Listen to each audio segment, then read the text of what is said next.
মানে জমি জায়গা নিয়ে বিরোধ, জমি জায়গা নিয়ে বিরোধ ছিল। এরপরে কয়েকবার 5 তারিখের পর ওরা দখল করেছে আমাদের জমি। দখল করার পরে মানে ইউনিয়ন পর্যায়ে এই জমি কি আপনাদের পৈতৃক সম্পদ? আমাদের পৈতৃক সম্পত্তি, আর ওদের হচ্ছে মানে কেনা সম্পত্তি। আচ্ছা, ওরা ক্রয় করেছে কাদের কাছ থেকে? ইনতাস কাগজের কাছ থেকে। আচ্ছা, ঠিক আছে। তা ওরা আপনাদের উপর 5 তারিখ পরে কি কি পেশা দিয়ে আমাদের 5 তারিখে পরে 6 তারিখে ওরা ঘের দখল করেছিল, মাছ 70-80 হাজার টাকার মাছ লুট করেছে। এরপরে আমরা কিছু বলিনি, আমরা মানে আপনারা আইনের দ্বারস্থ হন? ইউনিয়ন পর্যায়ে মানে মেম্বার, চেয়ারম্যান এদেরকে জানানো হয়েছিল, বা বিএনপির নেতাকর্তা এদেরকে জানানো হয়েছিল। জানানোর পরে তারা বিচার করলো, বিচারে তারা জায়গা পায়নি। এইভাবে কয়েকবার কিছুদিন করে যায়, একবার করে বিচার হয়, কিছুদিন পরে যায়, আরেক মাতব্বরের কাছে যায়। তবে সেই টাইমে কি আপনারা থানায় কোনো লিখিত অভিযোগ কিংবা জিডি করেন? না, আমরা ওইটা আর করা হয়নি। তবে এখন বর্তমান সময় রিসেন্টলি ঘটনা এখন এই যে কয়েকদিন, এই যেদিন মারামারি হলো 2 দিন আগে মাপ হয়েছে। মাপ হওয়ার পরে ওরা কোনো জায়গা পায়নি আমাদের, মানে আপনাদের কাছে কোনো জায়গা পায়নি। মানে স্থানীয় বিচার চলেছে, মানে স্থানীয় পলিটিক্যাল রাজনীতিক নেতারা স্থানীয় পর্যায়ে তো বিচার হয়েছে, মানে ওরা ইউনো পর্যায়ে জানাইছিল, ইউনো স্যারের এখানে মানে অভিযোগ করছিল। ইউনো স্যার নোটিশ করেছিল ইউনিয়ন পরিষদ থেকে, ওই ইউনিয়ন পরিষদ থেকে চেয়ারম্যান লোকজন পাঠাইয়ে বিচার করে 4টে আমিন ছিল, 4টে আমিন বিচার মানে মাপজোকের পরে কোনো জায়গা ওরা আমাদের এখানে পাইনি। আমিন মাপজোক করার পরে আমিন কি মানে লিখিত দিয়েছিল? লিখিত দেওয়ার কথা ছিল শনিবার, এই যে শনিবার মানে ঈদের পর? হ্যাঁ, ঈদের একদিন পর। এর ভিতরে ওই মাপ হয়েছে 25 তারিখে। 25 তারিখের একদিন যাচ্ছে, 26 তারিখ যাচ্ছে, 27 তারিখে সকালে আমার ঠাকুমা গরু ছাড়তে যাচ্ছে।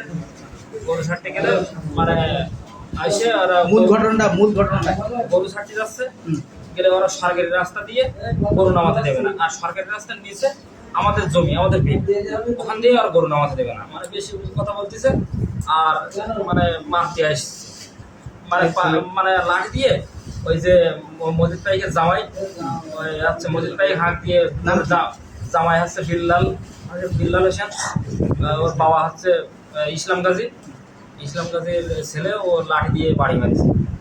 মারার পরে ও লোক যখন মানে চেঁচামেচি করেছে, এখন এরপরে আমাদের বাড়ি থেকে এক এক করে লোক আসলো। এসে তখন সকাল 5-5:30, সবাই ঘুম থেকে উঠেছে, মানে কি বলবো, সবাই ওদের এক কথায় পরিকল্পিত ছিল, রাত থেকে পরিকল্পিত।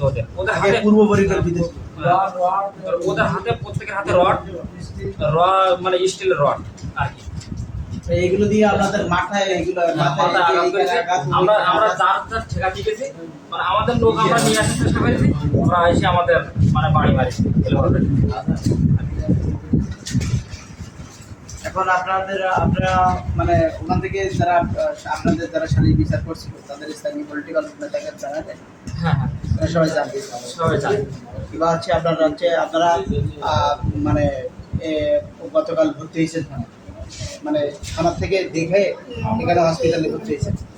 আপনাদের কয়জন আহত হয়েছে? আমাদের 8 থেকে 10 জন আহত হয়েছে। 10 জন। হসপিটালে সাতনগরে কয়জন ভর্তি আছে? সাতনগরে আছে 7 জন আছে।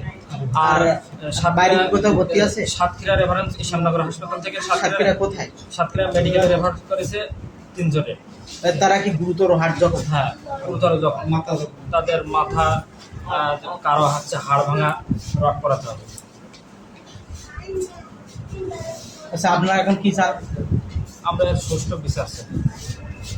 এক কথায় দুষ্কৃতিকারীদের সুষ্ঠু বিচার চান। আচ্ছা, ঠিক আছে। তারা হুমকি দাম আপনাদের কি মানে আপনারা থানায় মানে এজাহার দিয়েছেন? আপনাদের মামলা রেকর্ড হয়েছে?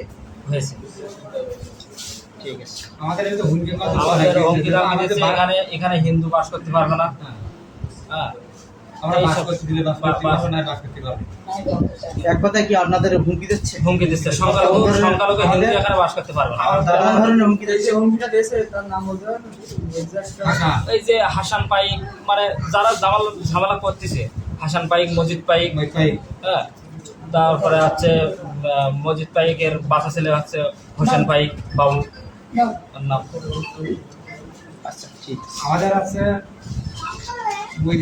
ছেলে মানে বাস করতে গেলে বাস করতে পারে না, বাস করতে পারেনি। ঠিক আছে, আমার দাদার ভেড়া গোলাপতে সিলেট পারবে না, তো 62 পারবে। এখান থেকে তো পুঁজি সময় লাগবে, এখান থেকে তুলে দেবো, তুলে দেবো তো কেউ এসে ফেরত পাবে। লাইন মতো বাতিটা রাত চুরি করে, সরকার চুরি করে। রাত থেকে লাইট পর্যন্ত ওর যেমন প্রধান রেকর্ড নেই, মোটর চুরি করে এই বেশি দিন না আগে 8-10টা মোটর চুরি করে, তাদের বাচ্চার করে ধরেছে। বা সব জায়গায় এরকম জিনিসপত্র চুরি করে, সব সময় এর মোবাইল চুরি করে নিয়ে আসে, এর মানে তোমার মনিটর চুরি করে নিয়ে আসে, ফোন চুরি, সারা জায়গায় ওর এমন করে রেকর্ড নেই যে হাজার বই লাগছে। সবাই চোর। আপনাদের বাড়িতে কিছু চুরি গেছে? হ্যাঁ, আমাদের আমাদের বাড়ি থেকে আংটি চুরি হয়েছিল, ধরা পড়েছিল। হাতে হাতে ধরছিল। হ্যাঁ, চেয়ারম্যান থেকে তখন চেয়ারম্যান ছিল ওয়াসিম চেয়ারম্যান থেকে ধরেছিল। ওর বাবা বলছে যে আংটি শিকার হয়েছে, বলছে যে তুই আংটি শিকার হলি কেন? কুকুর বেরিয়ে শিকার হয়েছি কেন? যেখানে যাবে সেখানে বেরিয়ে আসো, শিকার হলি কেন? মাছ মাত্র কুকুর বেরিয়েছে। আর আমাদের বহু কিন্তু আমরা দেখা দেখি বরদাস্ত করি, কেন আমরা ভালো না, কিন্তু আমরা যদি ভালো লাগলে ওরা দিন আগে বলতে পারো না। তারপরে এই পরে বলা যায় পুরো এখন হুমকি দামি দেশে বাড়ি দিই যে বাড়ি আইলে